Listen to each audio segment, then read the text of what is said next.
Dan Ariely, one of the great economists of our time, he and 3 colleagues did a study of some MIT students. They gave these MIT students a bunch of games that involved creativity and motor skills and concentration. And they offered them for performance 3 levels of rewards: small reward, medium reward, large reward. Okay? Do really well, you get the large reward, on down. What happened? As long as the task involved only mechanical skill, bonuses worked as they would be expected. The higher the pay, the better the performance. Okay? But once the task called for even rudimentary cognitive skill, a larger reward led to poorer performance.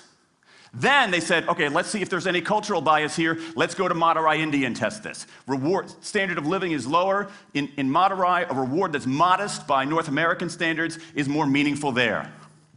Same deal. A bunch of games, 3 levels of rewards. What happens? People offered the medium level of rewards, did no better than people offered the small rewards. But this time, people offered the highest rewards. They did worst of all. In 8 of the 9 tasks we examined across 3 experiments, higher incentives led to worse performance. Just last month, economists at LSE looked at 51 studies of pay-for-performance plans inside of companies. Here's what the economists there said. We find that financial incentives can result in a negative impact on overall performance. There's a mismatch between what science knows and what business does. And what worries me as we stand here in the rubble of the economic collapse is that too many organizations are making their decisions, their policies about talent and people, based on assumptions that are outdated, unexamined, and rooted more in folklore than in science. And if we really want to get out of this economic mess, and if we really want high performance on those definitional tasks of the 21st century, the solution is not to do more of the wrong things, to entice people with a sweeter carrot or threaten them with a sharper stick. We need a whole new approach. The good news about all this is that the scientists who've been studying motivation have given us this new approach. It's an approach built much more around intrinsic motivation, around the desire to do things because they matter, because we like it, because they're interesting, because they're part of something important. And to my mind, that new operating system for our businesses revolves around 3 elements: autonomy, mastery, and purpose. Autonomy, the urge to direct our own lives. Mastery, the desire to get better and better at something that matters. And purpose, the yearning to do what we do in the service of something larger than ourselves.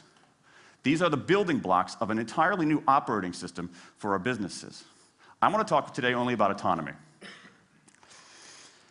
In 20th century, we came up with this idea of management. Management did not emanate from nature. Okay? Management is it's not a tree, it's a television set. Okay? Somebody invented it. And it doesn't mean it's going to work forever. Management is great. Traditional notions of management are great if you want compliance. But if you want engagement, self-direction works better. Let me give you some examples of some kind of radical notions of self-direction.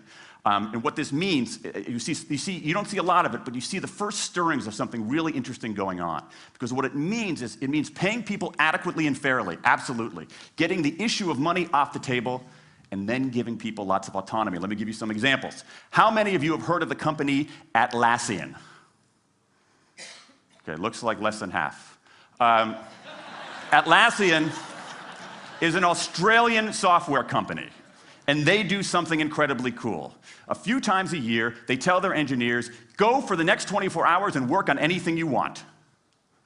As long as it's not part of your regular job, work on anything you want. So the engineers use this time to come up with a cool patch of code, to come up with an elegant hack. Then they present all of these stuff that they've developed to their teammates, to the rest of the company, in this wild and woolly all-hands meeting at the end of the day. And then, being Australians, everybody has a beer. They call them FedEx days. Why? Because you have to deliver something overnight. It's not bad. It's a huge trademark violation, but it's pretty clever. That one day of intense autonomy has produced a whole array of software fixes that might never have existed. And it's worked so well that Atlassian has taken it to the next level with 20% time, done famously at Google, where engineers can spend 20% of their time working on anything they want. They have autonomy over their time, their task, their team, their technique. Okay? Radical amounts of autonomy. And at Google, as many of you know, about half of the new products in a typical year are birthed during that 20% time. Things like Gmail, Orchid, Google News. Autonomy, mastery, and purpose. These are the building blocks of a new way of doing things. Now, some of you might look at this and say, that sounds nice, but it's utopian. And I say, nope.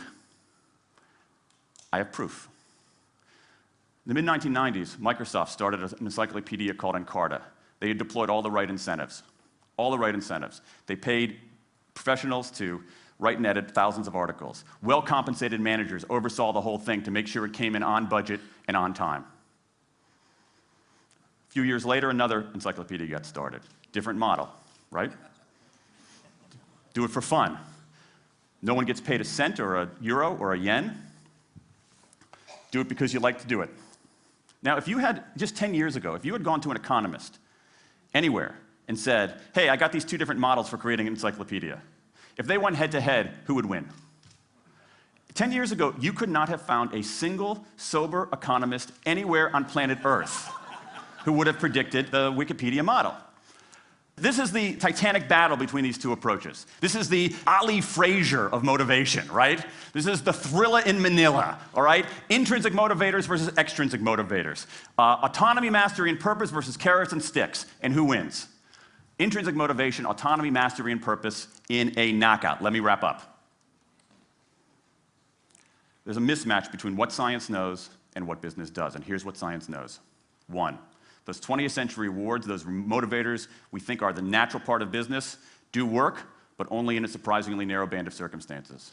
2, those if-then rewards often destroy creativity. 3, the secret to high performance isn't rewards and punishments, but that unseen intrinsic drive, the drive to do things for their own sake, the drive to do things because they matter. And here's the best part.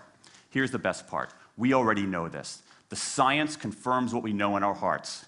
So, if we repair this mismatch between what science knows and what business does, if we bring our notions of motivation into the 21st century, if we get past this lazy, dangerous ideology of carrots and sticks, we can strengthen our businesses, we can solve a lot of those candle problems, and maybe,